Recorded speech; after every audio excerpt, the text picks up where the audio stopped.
Levez vos yeux en haut. Un avec Christ. 19 mai. Moi en eux, et toi en moi, afin qu'ils soient parfaitement un, et que le monde connaisse que tu m'as envoyé, et que tu les as aimés comme tu m'as aimé. Jean 17, 23. Proclamons le fait que notre rédemption est assurée. Le Christ a quitté les parvis célestes, et il est venu en ce monde afin d'expier à notre place. Tous ceux qui viennent à lui avec une foi vivante pourront se tenir sur un terrain avantageux. Tandis que les serviteurs de Dieu proclament ces choses, Satan se présente à ceux qui brûlent de faire quelque chose et leur soumet ses problèmes scientifiques. Les hommes seront tentés de placer la science au-dessus de Dieu.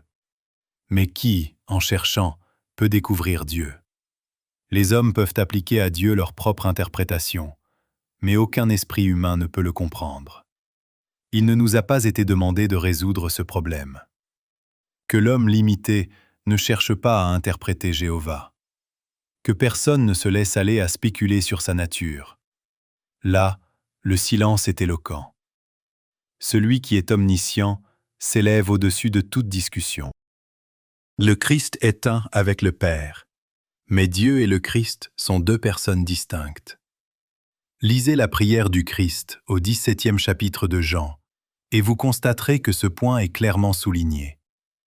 Comme le Sauveur pria ardemment, afin que ses disciples soient un avec lui, de même qu'il est un avec le Père.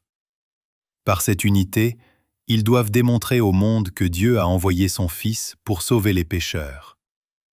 L'unité des disciples du Christ avec lui doit constituer la grande preuve indiscutable que Dieu a en vérité envoyé son Fils dans le monde pour sauver les pécheurs.